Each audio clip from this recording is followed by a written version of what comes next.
Hi there, welcome to Gong Show Garage. Today in this video what we're going to do is we're going to work on Rod's 64 Fury.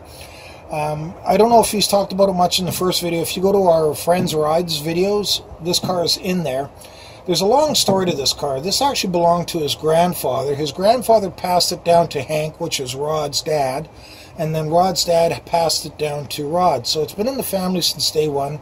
It's got the original check that was written for the car, and there's a long story to it. But anyway, he's kept it in the family for a lot of years, and somewhere in the 80s, Rod pulled out the 318 wide block and put a balanced and blueprinted 340 in.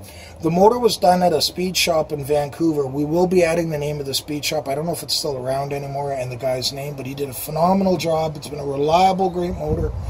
When he put it in, he did tell Rod that one of the 340 heads had a bit of a crack in it, so if it was to give him a problem, give him a call. So I don't think it'll still be under warranty, but who knows, right? Anyway, so in this video, what we're going to do is we're just going to basically show you what we've diagnosed down. What was happening is it had a bit of a miss, so we fixed the distributor. We put another distributor in it, but it still had a bit of a miss, and then Rod took it for a spin, and something went pop, and he came back and was pushing a bit of blue out of both valve covers, like out of the grommets on both sides. White smoke was coming out. Okay, before we get too much further doing any of the diagnostics, I'd just like to say, Hank, this bud's for you.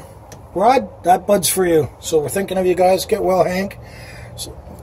Okay, so we've got the two compression gauges here, and this one here will show you the good cylinder, and that will show you the bad cylinder. If you want to say hi to Brad from our Gong Show Garage, that's Badass Brad. He's the one with the jet boat and all that. Does the Camaro burn out? If you want to turn it over and we'll look at the compression gauge. Here's the two compression gauges.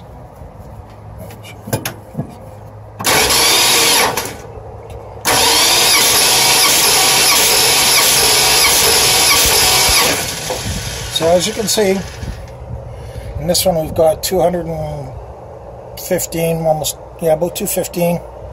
This one we've got absolutely zero. So what we think has happened is we've already done a little bit of diagnostic here. What we've done is we've taken off the valve cover. Brad, can I get you to turn it over one more time, please? And as you can see, the rocker arms are both moving.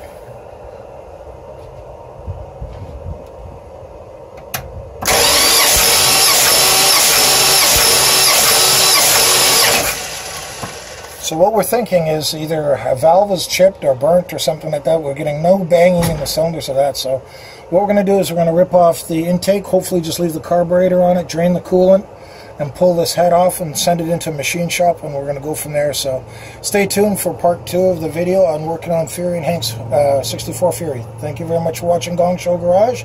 If you have any comments or any ideas, please feel free to put them in the comment section. Hit like and subscribe, and have a great day.